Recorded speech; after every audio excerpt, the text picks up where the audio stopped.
Friday को जो market में रिकवरी हुई, जो लोग यूट्यूब मेंबरशिप से जुड़े हुए होंगे उन्हें पता होगा कि फ्राइडे मार्केट खुलने से पहले ही किस तरीके से हमने अलर्ट और किस तरीके से लर्निंग हमने मार्केट में उन लोगों को यूट्यूब मेंबरशिप में दी थी। अगर आप भी उस लर्निंग को चाहते हैं तो यूट्यूब मेंबरशिप ज्वाइन कर सकते हैं ऐसी ही बेहतरीन लर्निंग के लिए। और स्टॉक मार्केट की किसी भी न्यूज़ के अपडेट के लिए हमारे टेलीग्राम और व्हाट्सएप चैनल से जुड़ सकते हैं, लिंक डिस्क्रिप्शन में है। आप रहेंगे सबसे आगे।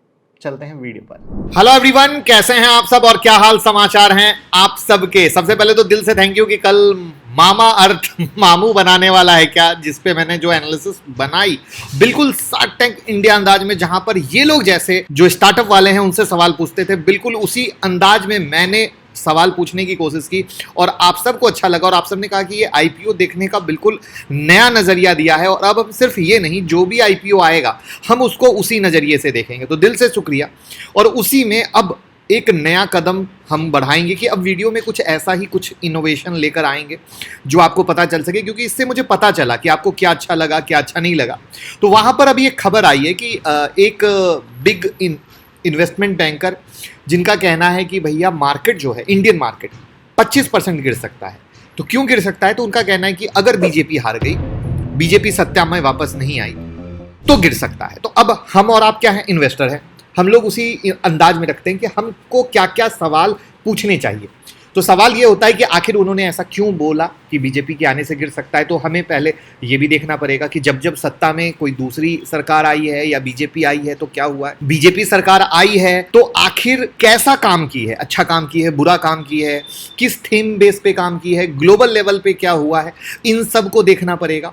और वहां पर जो इन्वेस्टमेंट की एक स्ट्रैटेजी होती है, जो जहां पर इस तरीके से गवर्नमेंट पॉइंट एंगल को देखा जाता है, उस थीम पे भी हमें आना पड़ेगा, उन सबको मिलाना पड़ेगा और तब सोचना पड़ेगा कि क्या कहा जा रहा है। उससे भी एक इंपॉर्टेंट बात, जैसे क्या होता है जब बिग इन्वेस्टर मार्केट में आते हैं, अब उन्होंने 25% सुन लिया तो सीधे डर गए, अरे बाबा गिर जाएगा, बेच दो, क्या करें, या डराया जा रहा है, या अग्रवाल जी आप वीडियो बना के डरा रहे हो। गलत, डरा नहीं रहे, एजुकेट कर रहे। ये एजुकेशन आपको गिरावट हो ना हो हिम्मत, हौसला और नजरिया देगी। क्यों? क्या मार्केट खत्म हो, 2 मिनट के लिए सोच लो, क्या मार्केट खत्म हो जाएगा? क्या उन्होंने 25% कहा है तो वो भगवान बैठे हैं मार्केट की कि 25% ही गिर जाएगा? नहीं है ना ऐसा। तो फिर नजरिया क्या है? नजरिया ये है कि किसी ने कुछ कहा है तो उसके प्लस माइनस सबको निकालते हैं, और उस निकालने में अगर बाय द वे गिरा तो आपके लिए तो मौका है, क्योंकि ओवरऑल तो मार्केट को ऊपर ही जाना है। क्योंकि इससे पहले बीजेपी नहीं थी तो क्या मार्केट ऊपर नहीं गया था? ऊपर गया था। तो स्माइल लाइए और याद रखिए, गिरावट हमेशा एक मौका होता है, धोखा नहीं होता है। वहां पर किसी भी के कहे हुए स्टेटमेंट में परेशान नहीं होना, बल्कि उसकी एनालिसिस करनी है। तो जिस अंदाज से हमने बताई है उसी अंदाज में हम एनालिसिस आपके साथ शेयर करेंगे। कौन क्या कह रहा है इस बात को समझने की कोशिश करेंगे। तो मैं मुकुल अग्रवाल आपका आप ही के यूट्यूब चैनल में स्वागत करता हूं। जो भी नए लोगों चैनल को सब्सक्राइब कर ले, बेल आइकॉन हिट कर ले। तो देखिए, जेफरीज है ना, ग्लोबल इन्वेस्टमेंट बैंक है, ठीक है, और इक्विटी इन्वेस्टमेंट, इनके जो इक्विटी इन्वेस्टमेंट हेड हैं वो हैं क्रिस्टोफर वुड, ठीक है। और बिजनेस स्टैंडर्ड के समिट में इन्होंने एक बयान दिया कि इंडियन स्टॉक मार्केट 25% गिर सकता है अगर बीजेपी नहीं आई तो। वैसे पहले आपको क्या लगता है, क्या आप इनके स्टेटमेंट से एग्री करते हैं या नहीं? कमेंट में बताएं, क्योंकि यही एक नज़रिया है जो आपको सबसे हेल्प करेगी पॉइंट को समझने में और नज़रिया को समझने में। तो I will request please everyone, comment में बताएं कि क्या आप इनके स्टेटमेंट से एग्री करते हैं, ठीक है। तो 2024 का इलेक्शन आपके सर पे खड़ा है, ये आपको पता ही है।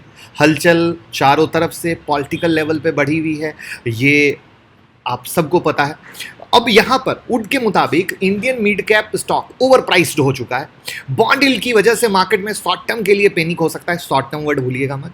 और उससे भी बड़ी बात, वो 25% गिरावट के अलावा भी उन्होंने कुछ एडिशनल वर्ड बोला है जिसको भी हम एक्सप्लेन करेंगे, उसको भी भूलना नहीं है। तो मतलब देखिए, मिड कैप स्मॉल कैप अगर देखेंगे तो डेफिनेटली ओवर प्राइस्ड है, इसमें कोई शक वाली बात नहीं है। और उस ओवर प्राइस्ड होने की वजह से फॉल आ सकता है। बॉन्ड डील हाई होने की वजह से मार्केट से क्या हो रहा है, इक्विटी मार्केट से पैसा एफआईआई निकाल रहे हैं। वो एक पैनिक तो आप लगातार ही देख रहे हो। जब जब ये 5% के ऊपर जा रहा है तो आप इंडियन स्टॉक मार्केट में भी गिरावट देखे ही हो। वो मैक्रो इकोनॉमिक फैक्टर के अंदर मैंने आपको सिखाया है। मगर अब यहाँ पे बीजेपी के जीतने से स्टॉक मार्केट का क्या कनेक्शन है, यही समझना है। तो वुड के मुताबिक करंट गवर्नमेंट यानी बीजेपी की गवर्नमेंट जो है और उनकी जो डिफरेंट स्कीम है वो बिजनेस को काफ़ी सपोर्ट कर रही है। और अगर ये गवर्नमेंट दोबारा नहीं आती है तो जो स्कीम आई है और उस स्कीम से जो बिजनेस के लिए विजन खुला है, सोच खुला है, नजरिया खुला है, कॉर्पोरेट हाउस की उम्मीदें खुली है, उस पर निगेटिव असर हो सकता है मार्केट में। उसके कारण एक पैनिक दिख सकता है। यहां पर डेफिनेटली 2024 एक सरप्राइजिंग मोमेंट होने वाला है और उस सारे कंडीशन में निगेटिव इंपैक्ट दिख सकता है। अब इनके मुताबिक क्या है कि इंडियन गवर्नमेंट जो अभी बीजेपी की सरकार है, फॉरेन इन्वेस्टमेंट को अट्रैक्ट कर रही है, ज़्यादा ध्यान दे रही है वहाँ पर। ड्यू टू दैट रीज़न एक सबसे बड़ा प्रूफ क्या है, आप जितनी भी रेटिंग एजेंसी को देखो, वो सारी रेटिंग एजेंसी इंडियन इकोनॉमी को अपग्रेड दे रही है। कोई ऐसी सिंगल आप रेटिंग एजेंसी ना पाओगे जो इंडिया को डाउनग्रेड करिए, जबकि चारों तरफ भय का माहौल है, चारों तरफ डर का माहौल है, चारों तरफ रिसेशन का माहौल है। लेकिन इंडियन इकोनॉमी एक ऐसी रही, चाहे वो कोविड से बाहर आई हो, जो अमेरिका में रिसेशन की कहानी हो उससे बाहर आई हो, कभी इंडिया पे उंगली नहीं उठी। ये अपने आप में किसी भी इन्वेस्टर जो पैसा लगाते हैं उन एंगल से ध्यान देने की बात है। जो सरकार की पीएलआई स्कीम है मैन्युफैक्चरिंग इंडस्ट्री को लेकर, जो पीएलआई स्कीम वो लगातार हर सेक्टर में देते जा रहे हैं, वो बूस्ट कर रहा है। चाइना को टक्कर देने की तैयारी है। चाइना में लगी फैक्ट्रियां हमारे इंडिया में आने की प्लानिंग में हो रही है, धीरे धीरे आ रही हैं, क्योंकि चाइना के बाद इंडिया सबसे बड़ा मार्केट है। जब ये मार्केट मैन्युफैक्चरिंग पे ध्यान देगा तो इंडिया क्या करेगा, ग्लोबल इन्वेस्टर के लिए काफ़ी अच्छा इन्वेस्टमेंट अपॉर्चुनिटी हो जाएगा। और ये सब क्या होगा, उम्मीदें हुई, अब ये उम्मीदें टूट गई तो कहानी क्या हुई, विश्वास टूट गया, और विश्वास टूट गया तो मार्केट टूट गया। ये कहानी है जिस तरीके से इस एंगल को देखा जा रहा है। तो अब यहाँ पर हमें ऐसे देखना पड़ेगा कि भैया सरकार ने क्या क्या किया। तो अगर हम स्टॉक मार्केट वाले हैं तो हम कहीं दूर नहीं जाएंगे। हम ऐसे देखते हैं कि जो बैंक का एनपीए था, नॉन परफॉर्मिंग एसेट, वो काफ़ी घटना चालू हुआ। जनधन योजना से काफ़ी लोगों का जीरो बैलेंस अकाउंट ओपन हुआ, तो इससे क्या हुआ, कासा इंप्रूव हुआ।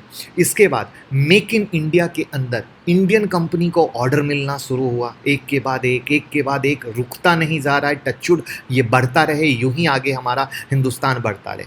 गवर्नमेंट कंपनी में क्या इंप्रूव आया, इस पे तो ऑलरेडी वीडियो हमने बनाई है, जहां पर आप चाहे रेलवे सेक्टर देख लो, डिफेंस सेक्टर देख लो, ड्रोन सेक्टर देख लो, हर एक सेक्टर में आग लगी हुई है और वो हर एक सेक्टर एक बेहतरीन तरीके से आपको रिटर्न दे रहा है। ईवी सेक्टर में सरकार का देख लो, उसके बाद ग्रीन एनर्जी सेक्टर में सरकार का देख लो। 5 बिगेस्ट सेक्टर तो आपके हाथ में आके खड़े हो गए, और वो पांचों क्या है, इंडियन इकोनॉमी पे हैं। तो वो सारे के सारे एक बेहतरीन मूवमेंट में जा रहे हैं। इसके अलावा देख लो, कहते हैं यूपीआई में इंडिया लीडिंग है, स्टार्टअप इंडिया, पीएलआई स्कीम, ये सब मिलकर ओवरऑल बेनिफिट दे रही है। और ये बेनिफिट क्या कर रहा है, विदेशी इन्वेस्टर को अट्रैक्ट कर रहा है कि नहीं, इंडिया में पैसा लगाने का माहौल है, इंडिया में काम करने का माहौल है, इंडिया में हम कुछ भी लाएं तो सरकार सपोर्ट करने का माहौल है। अब इस चीज़ को ऐसे लो कि टेस्ला आना चाह रही थी शुरू में, सरकार मतलब वो कुछ टैक्स से रिलेटेड डिस्काउंट चाह रहे थे, सरकार हिली नहीं, और फिर बाद में टेस्ला समझ गई कि सरकार हटेगी नहीं और वो वापस से अपने आप को लेकर आ रहे हैं उसी सरकार की सारी टर्म एंड पॉलिसी पे।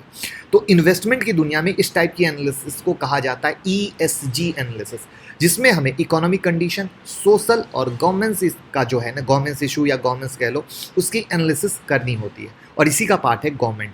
और जैसा कि मैंने वीडियो के स्टार्टिंग में बताया था कि अगर किसी भी कंट्री का गवर्नमेंट सही नहीं है तो उस कंट्री में बिजनेस करना मुश्किल होगा, फिर कोई पैसा क्यों लगाएगा। इसलिए सरकार और सरकार की स्टेबिलिटी हमेशा इंपॉर्टेंट आती है, चाहे वो कोई भी सरकार हो, चाहे बीजेपी हो, कांग्रेस हो, बस विजन होना, उसके सोच का पे होना।